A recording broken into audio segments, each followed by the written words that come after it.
खड़गपुर गांव और truck driver की खौफनाक आपबीती।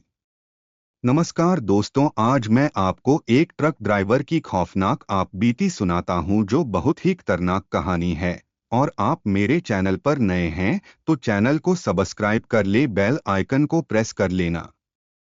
ट्रक ड्राइवर रमेश की आपबीती सुने, उसी की जुबानी जो ट्रक एक जगह से दूसरी जगह सामान लेकर जाता है और एक कहानी सुनता है। एक आम सफर का असामान्य मोड़। रमेश पेशे से ट्रक ड्राइवर था। उसकी जिंदगी लंबी सड़कों, ढाबों और रातों को जागकर सामान की डिलीवरी करने में ही बीतती थी।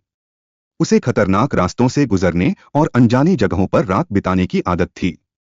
लेकिन जो घटना उसके साथ खड़गपुर गांव के पास घटी, वह न केवल उसकी जिंदगी का सबसे भयानक अनुभव था बल्कि उसके लिए किसी बुरे सपने से कम नहीं था।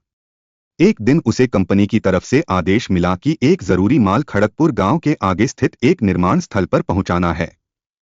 रमेश ने पहले भी इस रास्ते से सफर किया था, लेकिन रात में इस रास्ते पर जाने से वह हमेशा बचता था। यह जगह अपने रहस्यमयी हादसों और डरावनी कहानियों के लिए कुख्यात थी। रात का सफर और रहस्य की शुरुआत। रात के लगभग 11 बज चुके थे। आसमान में बादल छाए हुए थे और हल्की बूंदाबांदी हो रही थी। सड़कों पर गहराती हुई धुंध ने दृश्यता को बेहद कम कर दिया था।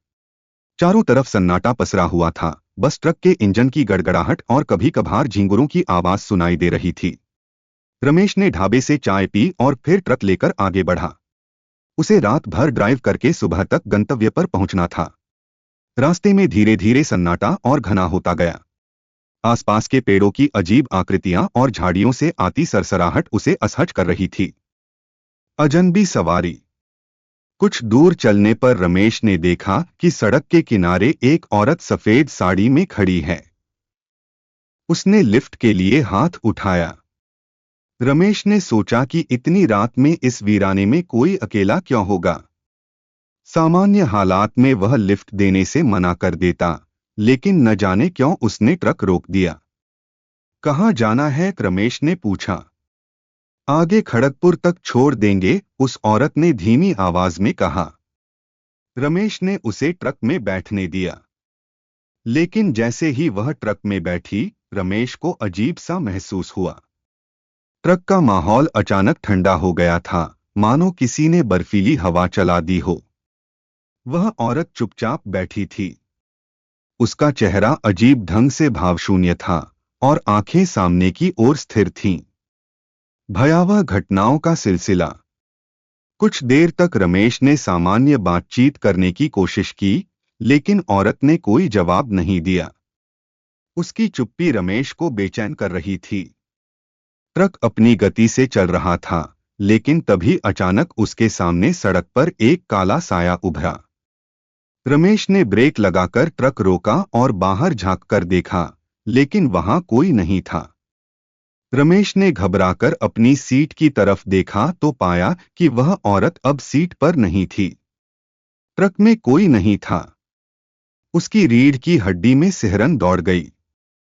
वह समझ नहीं पा रहा था कि यह सब क्या हो रहा है।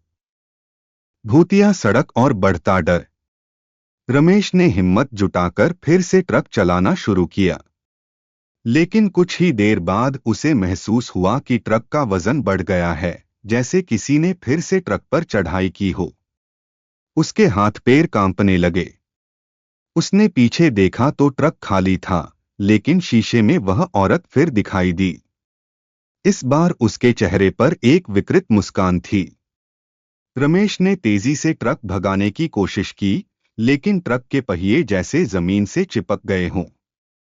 इंजन चीखने लगा और हेडलाइट्स अचानक बंद हो गईं। चारों ओर घुप अंधेरा छा गया। रमेश को अपने आसपास सरसराहट और अजीब अजीब आवाजें सुनाई देने लगीं। गांव के रहस्यों का खुलासा। आखिरकार किसी तरह रमेश ने ट्रक को खड़गपुर गांव तक पहुंचाया। सुबह होने लगी थी और गांव के लोग अपने काम में जुट गए थे। रमेश ने ट्रक रोका और पास के एक ढाबे पर जाकर चाय मांगी। उसकी हालत देखकर ढाबे के मालिक ने पूछा, क्या हुआ भाई? बहुत घबराए हुए लग रहे हो। रमेश ने पूरी घटना सुनाई। ढाबे के मालिक ने गहरी सांस लेते हुए कहा, तुमने जिस औरत को देखा वो इस गांव की पुरानी कहानी है। कई साल पहले एक गर्भवती औरत की इसी रास्ते पर ट्रक से कुचलकर मौत हो गई थी। तब से उसकी आत्मा भटक रही है। अंतिम मुठभेड़। रमेश इस बात को भुला नहीं पाया। कुछ महीनों बाद उसे फिर उसी रास्ते से गुजरने का काम सौंपा गया। हालांकि वह मना करना चाहता था, लेकिन मजबूरी में उसने ट्रक लेकर चलने का फैसला किया। इस बार जैसे ही वह उस जगह पहुंचा जहां पहली बार उस औरत को देखा था, ट्रक की लाइट फिर से बंद हो गई। लेकिन इस बार रमेश ने अपनी हिम्मत नहीं खोई। उसने जोर से कहा, जो कुछ हुआ उसके लिए मैं जिम्मेदार नहीं हूं। अगर तुम्हें मुक्ति चाहिए तो भगवान से प्रार्थना करो। अचानक हवा शांत हो गई और रमेश को महसूस हुआ कि जैसे किसी ने उसकी बात सुन ली हो।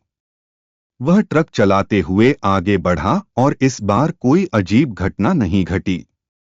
एक अनुभव जो हमेशा याद रहा। उस घटना के बाद रमेश ने महसूस किया कि कुछ चीजें इंसान की समझ से परे होती हैं।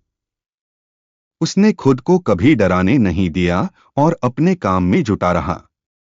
लेकिन खड़गपुर के उस रास्ते पर बिताई वह रात उसकी जिंदगी की सबसे रहस्यमयी और खौफनाक रात बन गई। सीख।